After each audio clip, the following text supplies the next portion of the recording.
Yo, what is up guys, and welcome back to McAdie's Entertainment. I'm your host as always, Adam McGahee. Just wanted to say thank you all again for helping blow this channel up like crazy. We are on the road to 6,200 subscribers, which is absolutely insane. I love making these videos, and your constant comments and support truly motivate me to keep going. You all are the true heroes. Well, the long-awaited release of Matt Reeves' The Batman has finally hit theaters, and man, it was awesome. I know people were hating on Robert Pattinson when he was initially cast as Batman, but homie really showed the world up and has stapled himself as one of the world's best Batmen ever. Plus his boots made those little spur jingles when he walked. Batman with spurs? Best Batman ever. After watching the movie with my brother, who also absolutely loved it, he asked the question as to what would Batman be like if he channeled all that vengeance and just killed his enemies instead of pulling his punches. We of course could look back to Ben Affleck Batman for that, as the dude straight up did not care and murked anyone who got in his path. However, that was due to years of being beaten down by the system and feeling that murder was his only option left. However, just what would happen if a young Batman like Robert Pattinson's had no moral compass whatsoever from the beginning and decided to save his knuckles from getting calloused from all the punching and just decided to shoot his way to the path of justice? Well, you're in luck, because today we're going to be going over just that, for out there in the dark multiverse is a Batman who basically becomes the Punisher. We'll be going over his full origin story, so without further ado, grab your darkest eyeliner you have, sit back, relax, and enjoy the origins of the Grim Knight. Who is he? The Grim Knight is a darker, bloodier, and overall more awesome version take on the Batman mythos. He made his first appearance in The Batman Who Laughs Volume 2, Number 1, back in 2019. He comes from the dark multiverse, and his initial origin is quite different from what we've initially seen in the comics.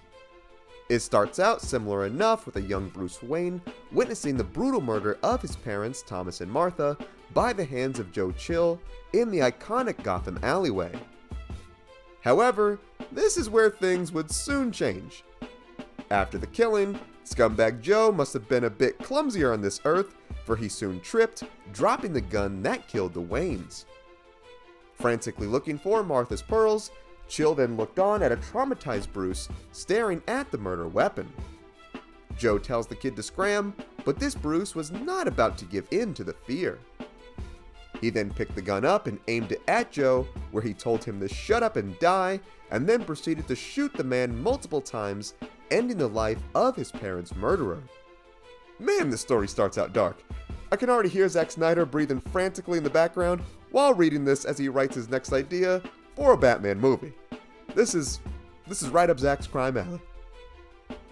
Getting a taste for blood, this Bruce would then go on a similar journey to his main universe counterpart, where he would train with the world's deadliest assassins to become a living weapon forged to punish Gotham's underworld. Sitting depressed in Wayne Manor, surrounded by a sweet collection of guns and knives, Bruce was then thinking of the type of symbol he would become with his newfound deadly skills. Instead of having to hire a graphic designer to give him cool logo ideas, inspiration would soon strike Bruce when a bat came crashing through his living room window. Wayne then thanked the furry little guy for the idea by blasting it to pieces, declaring to himself that he needed to become a bat. Man, this Batman is unhinged. I think he just needs a hug, guys. Becoming this universe's Batman, this Bruce then spent his first year brutally cleaning up Gotham's crime problem. One of the first major things he did was sneak into a dinner party hosted by the mob and Gotham's corrupt elite, where he proceeded to burn them all to death. Remember guys, a barbecue with Batman? Totally not fun. Bruce's reign of terroristic justice would continue, where he then proceeded to kill the Penguin, Black Mass, Killer Croc, and this world's Red Hood, stopping this universe from ever having a Joker.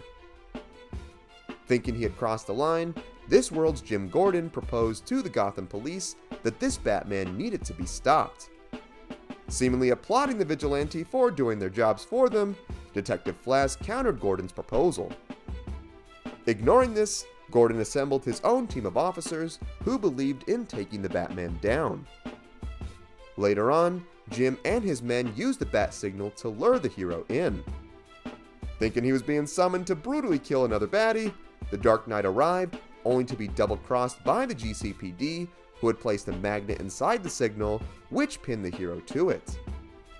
Thinking he had finally bagged the bat, Gordon told him that he had record of every murder that he had committed and would unmask the man and bring him into custody. However, just when things were looking up, it was revealed that the officers were equipped with Wayne Tech armor that protected their identities from the likes of Batman. Unaware that the dangerous dude they had just kidnapped was indeed the Wayne behind Wayne Tech, Bruce then overrode the armor, causing it to overheat to the point where the officers' hearts exploded. He then managed to escape from the bat signal, where he then gave Jim a good beatdown, telling him to stay out of his way.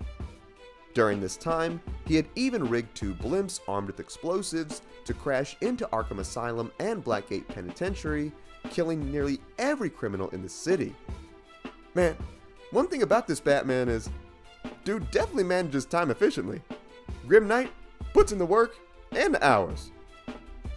This Batman then channeled his inner Elon Musk and surrounded the Earth with Wayne Tech satellites, which monitored and eradicated all known evildoers throughout the city.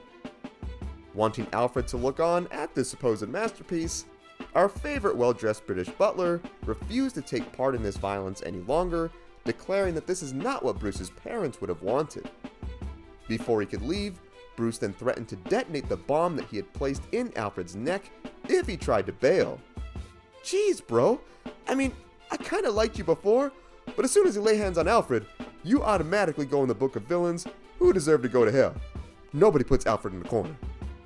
Not caring if he lived or died, Alfred could no longer participate in these heinous acts and made his exodus from Wayne Manor. Having somewhat of a heart for once, Bruce let Alfred live and concentrated his efforts on the whereabouts of Jim Gordon, who had disappeared for weeks. It is then revealed that after being attacked by Batman, Gordon would become somewhat of a recluse and had been living underground. He had connected all the dots from the murders Batman had committed, which all linked back to Wayne Enterprises and ultimately Bruce Wayne. Discovering the identity of Batman, Gordon quickly made his way to Harvey Dent's office, who was mayor in this universe. He still looked like Two-Face because Batman had scarred his face with radiation after he forced him to implement Wayne Tech throughout Gotham City. Hey, when bribery doesn't work, there's always good old radiation, right folks?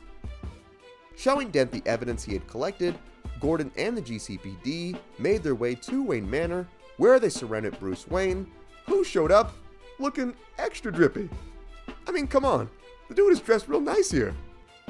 Wayne tried to play dumb, but Gordon was not about that life and brought all the paperwork showing proof of him being Batman and even had Alfred on record confirming everything was true. Man, Bruce, see? Show a little mercy to Alfred and the dude rats you out. Can't find any good help these days.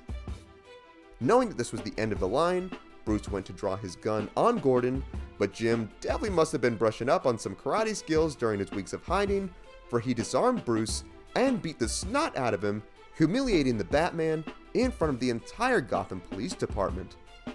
Man, this universe's Gordon is awesome. Jim Gordon for the win, baby! Sometime after being taken into custody, the Grim Knight was then recruited by the Batman Who Laughs as they traveled to the main DC universe, where they worked together to enact their revenge on this world's Jim Gordon and Batman, spreading their violence and fear to all who stood in their way. And that is the full origin story of the Grim Knight. This is definitely one of the coolest takes on an alternate Bruce Wayne, and shows just what would happen if Bruce chose to use guns to enact his version of justice. While it was awesome to see a Batman this brutal, it ultimately led to his downfall, as his reliance on violence separated him from those who cared about him, and even made him lose a one-on-one fight with Jim Gordon. Come on, no way normal Earth Bruce would lose this fight.